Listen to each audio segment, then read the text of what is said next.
ہرقل شاہ روم نے قریش کے قافلے میں ایک آدمی بلانے کو بھیجا، اور اس وقت یہ لوگ تجارت کے لیے ملک شام گئے ہوئے تھے، اور یہ وہ زمانہ تھا جب رسول اللہ صلی اللہ علیہ وسلم نے قریش اور ابو سفیان سے ایک وقتی عہد کیا ہوا تھا۔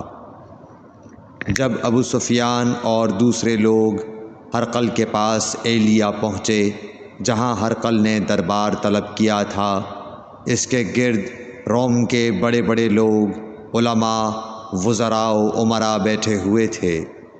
ہرقل نے ان کو اور اپنے ترجمان کو بلوایا، پھر ان سے پوچھا کہ تم میں سے کون شخص مدعی رسالت کا زیادہ قریبی عزیز ہے؟ ابو سفیان کہتے ہیں کہ میں بول اٹھا کہ میں اس کا سب سے زیادہ قریبی رشتہ دار ہوں۔ یہ سن کر ہرقل نے حکم دیا کہ اس ابو سفیان کو میرے قریب لا کر بٹھاؤ، اور اس کے ساتھیوں کو اس کی پیٹھ کے پیچھے بٹھا دو۔ پھر اپنے ترجمان سے کہا کہ ان لوگوں سے کہہ دو کہ میں ابو سفیان سے اس شخص یعنی محمد صلی اللہ علیہ وسلم کے حالات پوچھتا ہوں۔ اگر یہ مجھ سے کسی بات میں جھوٹ بول دے تو تم اس کا جھوٹ ظاہر کر دینا۔ ابو سفیان کا قول ہے کہ خدا کی قسم، اگر مجھے یہ غیرت نہ آتی کہ یہ لوگ مجھ کو جھٹلائیں گے تو میں آپ صلی اللہ علیہ وسلم کی نسبت ضرور غلط گوئی سے کام لیتا۔ خیر، پہلی بات جو ہرقل نے مجھ سے پوچھی وہ یہ کہ اس شخص کا خاندان تم لوگوں میں کیسا ہے؟ میں نے کہا وہ تو بڑے اونچے عالی نسب والے ہیں۔ کہنے لگا اس سے پہلے بھی کسی نے تم لوگوں میں ایسی بات کہی تھی؟ میں نے کہا نہیں۔ کہنے لگا اچھا اس کے بڑوں میں کوئی بادشاہ ہوا ہے؟ میں نے کہا نہیں۔ پھر اس نے کہا بڑے لوگوں نے اس کی پیروی اختیار کی ہے یا کمزوروں نے؟ میں نے کہا نہیں، کمزوروں نے۔ پھر کہنے لگا اس کے تابعدار روز بڑھتے جاتے ہیں یا کوئی ساتھی پھر بھی جاتا ہے؟ میں نے کہا نہیں۔ کہنے لگا کیا اپنے اس دعویٰ نبوت سے پہلے کبھی کسی بھی موقع پر اس نے جھوٹ بولا ہے؟ میں نے کہا نہیں، اور اب ہماری اس سے صلح کی ایک مقررہ مدت ٹھہری ہوئی ہے، معلوم نہیں وہ اس میں کیا کرنے والا ہے۔ ابو سفیان کہتے ہیں میں اس بات کے سوا اور کوئی جھوٹ اس گفتگو میں شامل نہ کر سکا۔ ہرقل نے کہا کیا تمہاری اس سے کبھی لڑائی بھی ہوئی ہے؟ ہم نے کہا کہ ہاں۔ بولا پھر تمہاری اور اس کی جنگ کا کیا حال ہوتا ہے؟ میں نے کہا لڑائی ڈول کی طرح ہے، کبھی وہ ہم سے میدان جنگ جیت لیتے ہیں اور کبھی ہم ان سے جیت لیتے ہیں۔ ہرقل نے پوچھا وہ تمہیں کس بات کا حکم دیتا ہے؟ میں نے کہا وہ کہتا ہے کہ صرف ایک اللہ ہی کی عبادت کرو، اس کا کسی کو شریک نہ بناؤ، اور اپنے باپ دادا کی شرک کی باتیں چھوڑ دو، اور ہمیں نماز پڑھنے، سچ بولنے، پرہیزگاری اور صلہ رحمی کا حکم دیتا ہے۔ یہ سب سن کر پھر ہرقل نے اپنے ترجمان سے کہا کہ ابو سفیان سے کہہ دے کہ میں نے تم سے اس کا نسب پوچھا تو تم نے کہا کہ وہ ہم سے عالی نسب ہے، اور پیغمبر اپنی قوم میں عالی نسب ہی بھیجے جایا کرتے ہیں۔ میں نے تم سے پوچھا کہ دعویٰ نبوت کی یہ بات تمہارے اندر اس سے پہلے کسی اور نے بھی کہی تھی؟ تو تم نے جواب دیا کہ نہیں۔ تب میں نے اپنے دل میں کہا کہ اگر یہ بات اس سے پہلے کسی اور نے کہی ہوتی تو میں سمجھتا کہ اس شخص نے بھی اسی بات کی تقلید کی ہے جو پہلے کہی جا چکی ہے۔ میں نے تم سے پوچھا کہ اس کے بڑوں میں کوئی بادشاہ بھی گزرا ہے؟ تو تم نے کہا کہ نہیں۔ تو میں نے دل میں کہا کہ ان کے بزرگوں میں سے کوئی بادشاہ ہوا ہوگا تو کہہ دوں گا کہ وہ شخص اس بہانے اپنے آباء و اجداد کی بادشاہت اور ان کا ملک دوبارہ حاصل کرنا چاہتا ہے۔ اور میں نے تم سے پوچھا کہ اس بات کے کہنے یعنی پیغمبری کا دعویٰ کرنے سے پہلے تم نے کبھی اس کو دروغ گوئی کا الزام لگایا ہے؟ تم نے کہا کہ نہیں۔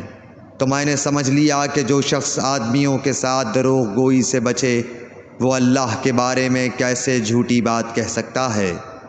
اور میں نے تم سے پوچھا کہ بڑے لوگ اس کے پیرو ہوتے ہیں یا کمزور آدمی؟ تم نے کہا کمزوروں نے اس کی اتباع کی ہے۔ تو دراصل یہی لوگ پیغمبروں کے متبعین ہوتے ہیں۔ اور میں نے تم سے پوچھا کہ اس کے ساتھی بڑھ رہے ہیں یا کم ہو رہے ہیں؟ تم نے کہا کہ وہ بڑھ رہے ہیں، اور ایمان کی کیفیت یہی ہوتی ہے حتیٰ کہ وہ کامل ہو جاتا ہے۔ اور میں نے تم سے پوچھا کہ آیا کوئی شخص اس کے دین سے ناخوش ہو کر مرتد بھی ہو جاتا ہے؟ تم نے کہا نہیں۔ تو ایمان کی خاصیت بھی یہی ہے، جن کے دلوں میں اس کی مسرت رچ بس جائے وہ اس سے لوٹا نہیں کرتے۔ اور میں نے تم سے پوچھا کہ آیا وہ کبھی عہد شکنی کرتے ہیں؟ تم نے کہا نہیں۔ پیغمبروں کا یہی حال ہوتا ہے، وہ عہد کی خلاف ورزی نہیں کرتے۔ اور میں نے تم سے کہا کہ وہ تم سے کس چیز کے لیے کہتے ہیں؟ تم نے کہا کہ وہ ہمیں حکم دیتے ہیں کہ اللہ کی عبادت کرو، اس کے ساتھ کسی کو شریک نہ ٹھہراؤ، اور تمہیں بتوں کی پرستش سے روکتے ہیں، سچ بولنے اور پرہیزگاری کا حکم دیتے ہیں۔ لہٰذا اگر یہ باتیں جو تم کہہ رہے ہو سچ ہیں تو عنقریب وہ اس جگہ کا مالک ہو جائے گا کہ جہاں میرے یہ دونوں پاؤں ہیں۔ مجھے معلوم تھا کہ وہ پیغمبر آنے والا ہے، مگر مجھے یہ معلوم نہیں تھا کہ وہ تمہارے اندر ہوگا۔ اگر میں جانتا کہ اس تک پہنچ سکوں گا تو اس سے ملنے کے لیے ہر تکلیف گوارا کرتا۔ اگر میں اس کے پاس ہوتا تو اس کے پاؤں دھوتا۔ ہرقل نے رسول اللہ صلی اللہ علیہ وسلم کا وہ خط منگایا جو آپ نے وہیہ کلبی رضی اللہ تعالیٰ عنہ کے ذریعے حاکم بصرہ کے پاس بھیجا تھا، اور اس نے وہ ہرقل کے پاس بھیج دیا تھا۔ پھر اس کو پڑھا تو اس میں لکھا تھا، اللہ کے نام کے ساتھ جو نہایت مہربان اور رحم والا ہے۔ اللہ کے بندے اور اس کے پیغمبر محمد صلی اللہ علیہ وسلم کی طرف سے یہ خط ہے شاہ روم کے لیے۔